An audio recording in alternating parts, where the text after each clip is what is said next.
এটা লিখলাম নদী। আমি আবারও বলছি নদী। আসলে এখানে দন্তান্ন আছে, জয় দীর্ঘী আছে, আমরা এটাকে বলছি নদী।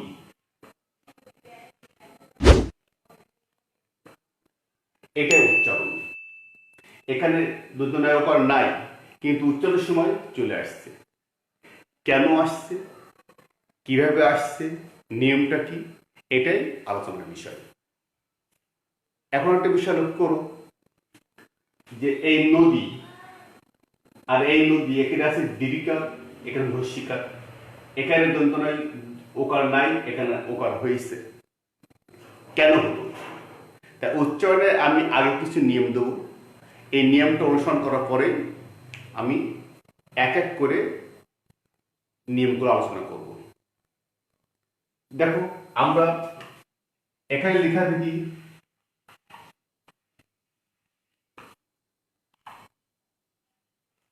এটা হলো ক্ষতি। এখানে আছে ক্ষীয়, কিন্তু আমরা বলছি ক্ষয় উকার, ক্ষতি। এটা উচ্চারণ, অর্থাৎ বানান কি আছে এবং আমরা উচ্চারণটা কি করছি।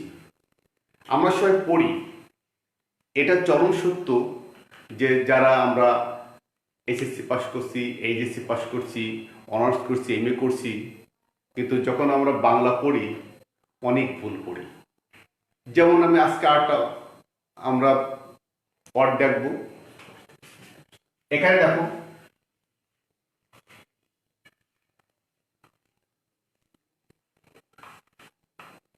সাবেকভাবে আমরা কি বলি, এটা আমরা বলি অধ্যক্ষ।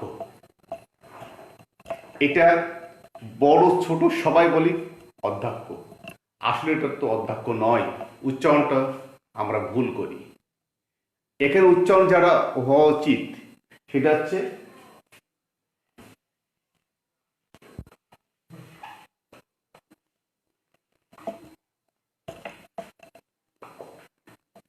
অধ্যক্ষ।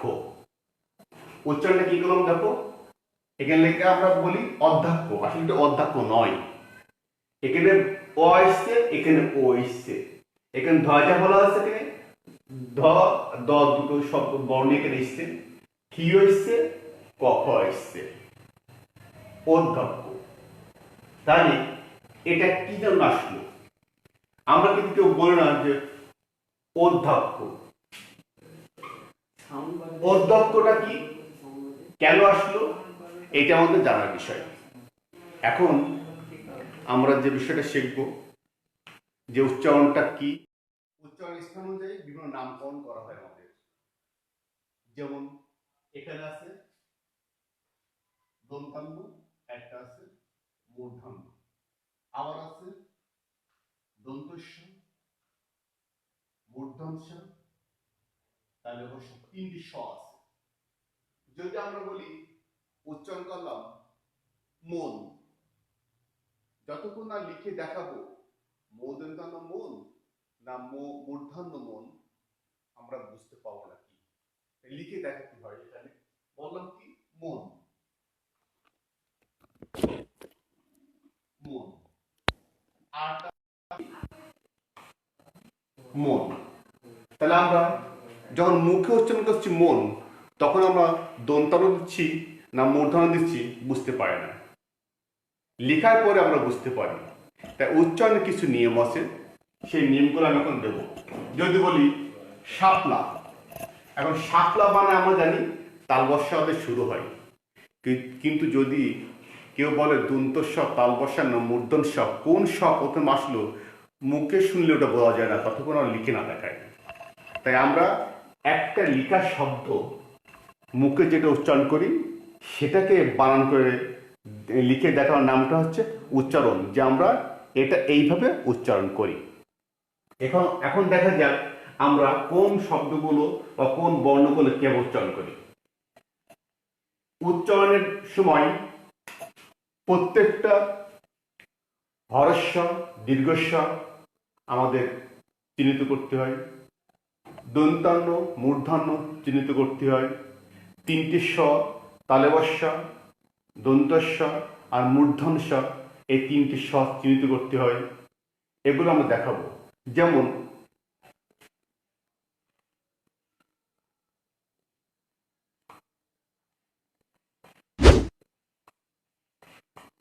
মূর্ধন্য দন্তান্ন হয়,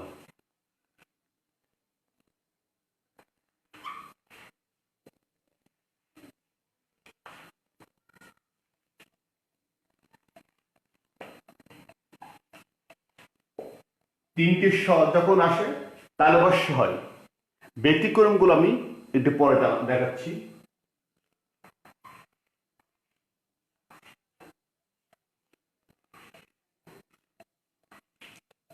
আমরা যেটা দীর্ঘই বলি সেটা হর্ষই করতে হবে। অর্থাৎ এখানে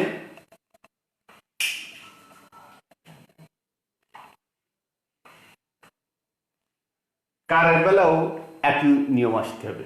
যদি কোনো কারে দীর্ঘিকার থাকে আমাদের রস্যিকার ব্যবহার করতে হবে।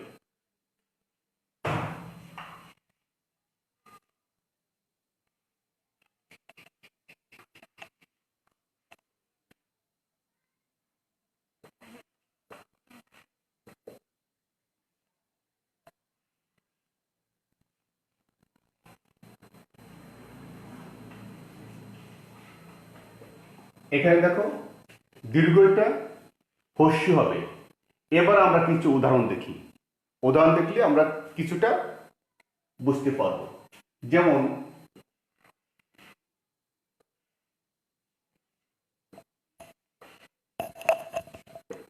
উষা, দেখো আমাদের এই দীর্ঘটা কি হয়, হস্য হয়ে যায়, সেখানে হবে উ, আর তিনটি স আছে আমাদের তালবস্য হয়, উষা। আমরা মুখে বলছি উষা, আমরা মুখে যখন কোনো শব্দ বলি ওটাকে দেখাতে পারে না, সেখানে আমাদের বুঝতে হবে যে কোন নিয়মটা আসছে। এখন দেখা যাচ্ছে কুল, কিনারা, কুল মানে কিনারা। যদি বললাম কোন কুল, যতক্ষণ না লিখে দেখাবো ততক্ষণ বোঝার উপায় নাই যে কোন কুল, গহ্যশুক্ল কুল না কয় দীর্ঘ কুল। তো এই ক্ষেত্রে আমরা সবসময় প্রথমটা ধরবো। যেমন দেখো গহ্যশু লকুল, তাহলে আমরা কি দেখলাম, দন্তান্ন মূর্ধন্য, এই মূর্ধন্য দন্তান্ন হয়। তিনটে স আসলে তালবস্য হয়। শুধু এখানে একটা ব্যতিক্রম নিয়ম আছে, ওটা আমি পরে দেখাচ্ছি। দীর্ঘিকারটা হস্যিকার হয় বা দীর্ঘ হস্যিকার হয়, আর হস্য দীর্ঘ কি হবে, এটা দীর্ঘটা হবে হস্যিকার। একটা বিষয় দেখো তোমরা,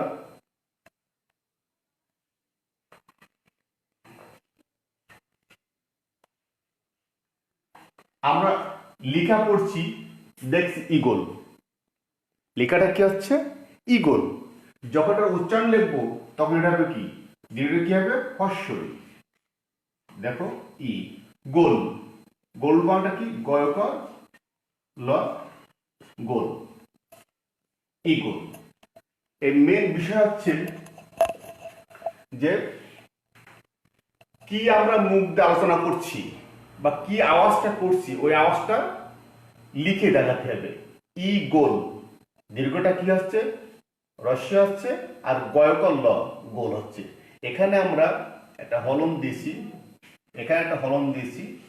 হলনগুলো কেন বসে এটা আমাদের জানতে হবে। হলনগুলো কেন বসে, আমাদের কেন এগুলো পাল্টে যায়। আমি আগে বললাম যেটা আমরা মুখ দিয়ে বলবো ওটাই বানান করে সুন্দরভাবে লিখে দেওয়াটা হচ্ছে উচ্চারণ। এবার আমরা কোনো নিয়ম দেখব।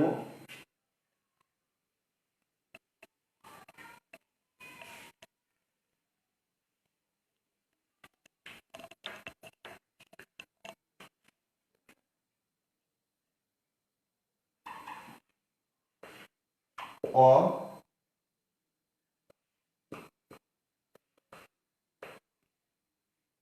জফল,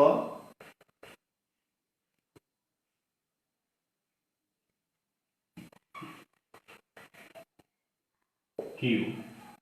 এই তিনটে নিয়ম আমরা আগে শিখব, তারপর আমরা বুঝতে পারবো বিষয়গুলো কোন দিকে আলোচনা করতে হবে কি হবে না। অ, এই অটা কিভাবে থাকে? যদি কোনো শব্দের প্রথমে আসে অরূপ বসে যায়, আবার কিছু বিলুপ্ত থাকে। কেমন? আমাদের অবশ্যই প্রত্যেকে জানা আছে যে প্রত্যেকটা ব্যঞ্জন বর্ণে একটা স্বরবর্ণ লুকায় আছে, সেটা হচ্ছে অ। আচ্ছা, তোমরা একটা ভালো করে জানো, ইংরেজি একটা যে ক্যাপিটাল লেটার গাম পড়ি বা স্মল লেটার পড়ি, এখানে প্রত্যেকটা বর্ণ বা লেটারে দুই ভাগে ভাগ করা আছে। একটা হচ্ছে ভয়েল, একটা হচ্ছে কনসোনেন্ট। আমরা 26টা অ্যালফাবেটসকে দুই ভাগে ভাগ করেছি, ভয়েল আর কনসোনেন্ট। সেক্ষেত্রে এ, ই, আই, ও, ইউ এটা হচ্ছে ভয়েল, আর বাকি 21টা হচ্ছে কনসোনেন্ট। যেমন B, C, D, S, N, এইগুলোর ভিতরে কি কি অক্ষর আছে? প্রত্যেকটা কনসোনেন্টের ভিতরে একটা ভয়েল আছে, সেটা কি? এটা যেমন প্রত্যেকে জানা আছে, তেমনি প্রত্যেকটা ব্যঞ্জন বর্ণে একটা স্বরবর্ণ আছে। যেমন ক প্লাস অ সমান সমান ক, মো প্লাস অ সমান সমান মো, ত প্লাস অ সমান সমান ত। প্রত্যেকটা ব্যঞ্জন বর্ণের সঙ্গে একটা কি আছে? অ আছে, একটা কি আছে? অ বর্ণ লুকিয়ে আছে। আর প্রত্যেকটা তোমার কনসোনেন্টে একটা ই লুকিয়ে আছে। যেমন বিই সমান সমান বি, সিই সমান সমান সি, ডিই সমান সমান ডি, ইএস সমান সমান এস, ইএম সমান সমান এন। তাহলে আমরা কি জানলাম? প্রত্যেকটা ব্যঞ্জন বর্ণে একটা স্বরবর্ণ আছে, তার নাম হচ্ছে অ। এটা লুকিয়ে থাকে প্রত্যেকটা ব্যঞ্জন বর্ণের ভিতরে, যদি ওই ব্যঞ্জন বর্ণে কোনো কার যোগ না থাকে। আর প্রত্যেকটা কনসোনেন্টে একটা ভয়েল আছে, সেটা হচ্ছে ই। এই জিনিসটা মনে রাখতে হবে। এখন দেখো অ কিভাবে আমাদের উচ্চারণে চলে আসে।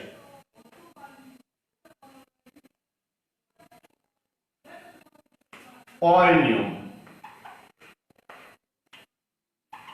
অ এর নিয়ম।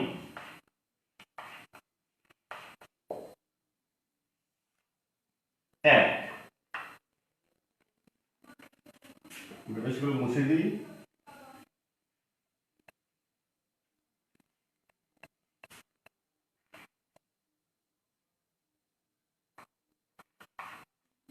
জফলা, জফলা যুক্ত অক্ষরের অক্ষরের পূর্বে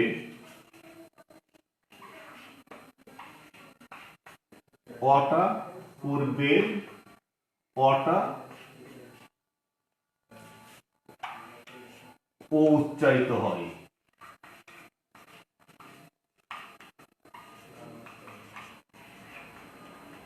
দেখো তো এগুলো জফলাযুক্ত অক্ষরের পূর্বের অটা ও উচ্চারিত হয়। তাহলে জফলাযুক্ত আগের অক্ষরে অ কি কি আসতে পারে? আমরা দিই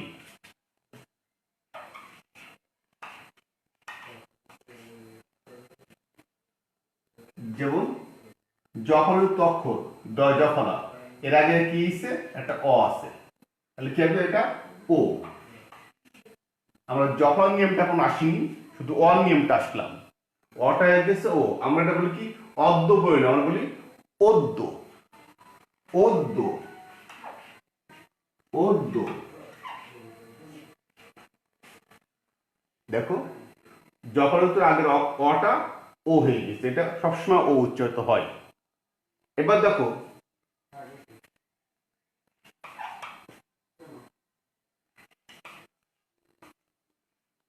কর সঙ্গে একটা অ আছে, কর সঙ্গে একটা অ আছে, তাহলে কর সাথে অ থাকলে ক হয়ে যাচ্ছে, আর কর সাথে যখন ও দিচ্ছি কয় ওকার হয়ে যাচ্ছে।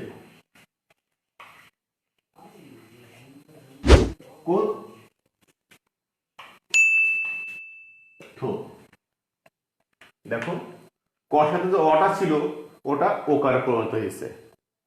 এখানে আমরা অনেক শব্দ দিতে পারি এভাবে, যেমন দেখো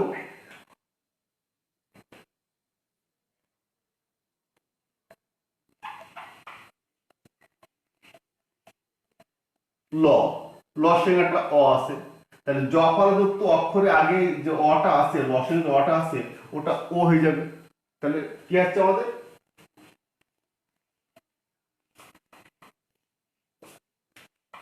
লো ভো, লভ্য। আমরা এখন শিখলাম যুক্ত আগে যদি কোনো অ থাকে তাহলে সেটা কি হবে ওকার হয়ে যাচ্ছে। যেমন এখানে অ আছে, এখানে ওকার হয়ে গেছিল ওকার, এখানে দেখো অ আছে ও হয়ে গেছে, এর কর সাথে একটা ও আছে ওকার হয়ে গেছে।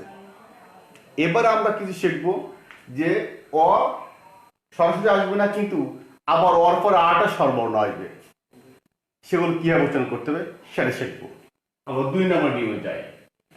আমরা অনেক শব্দ পড়ি যে এটা বানান আছে একরকম, উচ্চারণ করি আর এক রকম।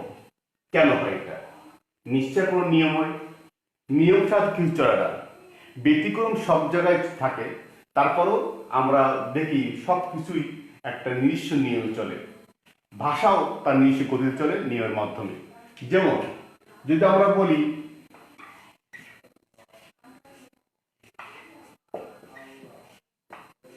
হরিণ, আমরা কিন্তু হরিণ বলি না, কি বলি হরিণ, উচ্চারণটা করি এমন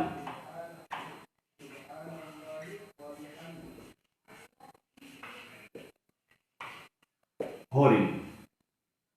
কেন এটা হয়, কেন হয় ওটার হল আমরা বয় বলি না, বলি বই, উচ্চারণটা করি এই বই।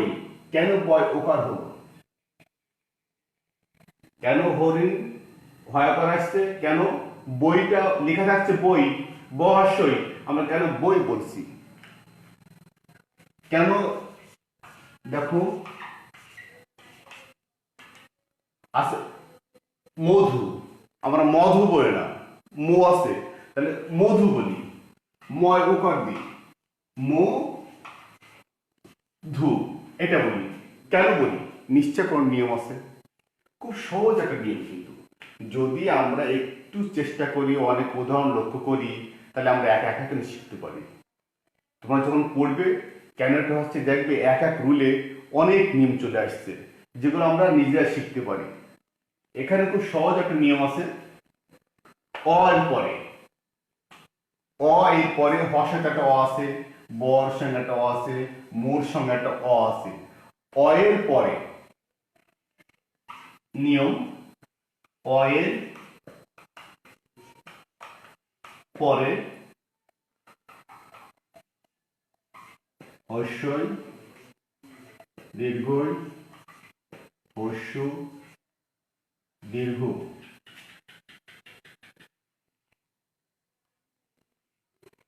আসলে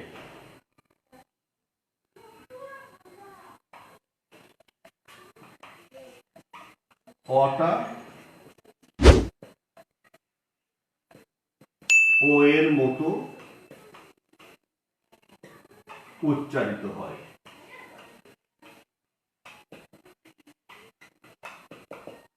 লেখা খুব সহজ হয়ে গেছে। এগুলো তোকে একটু একটু একটু ট্রাই করতে হবে যে আমরা কি পড়ছি, একটু কখনো ভাবিনি আমরা, তাই তো। এটা আমরা মধু পড়ে না মধু পড়ি, বই পড়ে না বই পড়ি, হরিণ পড়ে না হরিণ পড়ি। কেন পড়ি? নিশ্চয় কোনো কারণ আছে। এখানে একটা বিষয় লক্ষ্য করো যে হর সঙ্গে অ আছে, হর পরে একটা হস্যিকার রয়েছে, এটা হস্যই। তাহলে কি হলো? এই হর অটা ও হয়ে গেল। বর্ষাতে একটা অ আছে, এরপরে কি হয়েছে? হস্যই। অটা বয়কার হয়ে গেছে, ও হয়ে গেছে। মধু, মধুর পর কি আছে? দীর্ঘকার এসছে, তাহলে দীর্ঘ। তাই কি না? দেখো মোটা হয়ে গেছে, ময়কার হয়ে গেছে। খুব সহজ হয়ে গেছে বিষয়গুলো। এখন দেখো হরিণ, বই, মধু, যদু, যাই আসুক সবগুলো এমন হলো। এটা কিন্তু খুবই একটা ইজি বিষয়, মনে রাখার জন্য খুবই ইজি বিষয় যে অয় পরে হস্যই দীর্ঘই হস্য দীর্ঘ, সে তার নিজস্ব রূপে আসুক অথবা কার হিসেবে আসুক, যেভাবে আসুক না কেন তার আগের অটা ও হয়ে যাবে। কি বোঝা গেছে এটা? দেখো আবার উদাহরণ করে দেখে নাও। তোমরা অনেক নিয়ম করতে পারবে। বধূ,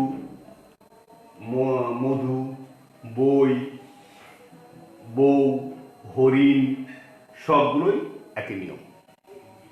এখন একটা বিষয় খুব ভালোভাবে লক্ষ্য করো যে উচ্চারণটা আবারও বলে কি, আমরা মুখ দিয়ে কি বলি এটা বানান করে লিখে দেওয়ার নাম হচ্ছে উচ্চারণ। তেমন বেশি কিছু না, যা শিখতে হবে। কারণ আমরা এই বাংলার জন্য যুদ্ধ করেছি, বাংলার জন্য অনেকে প্রাণ দিয়েছি, অথচ সেই বাংলাদেশে বাঙালি ঘরে জন্মগ্রহণ করে বাংলাকে সঠিকভাবে বলতে পারে না। এটা আমাদের জন্য লজ্জার বিষয়। তো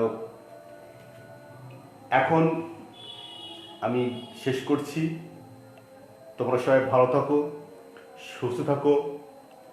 আর পৃথিবীতে যে একটা বিপর্যয়ের নাম করোনা, এর থেকে সাবধান হতে হবে, সাবধান থাকতে হবে। আমরা নিজেকে সেফ রাখি, পরিষ্কার পরিচ্ছন্ন রাখি, আর পরিবারকে আমরা সেফ রাখি। সবাই ঘরে অবস্থান করি, প্রয়োজন ছাড়া কেউ বাইরে বেরোবো না। সবাই ভালো থাকো।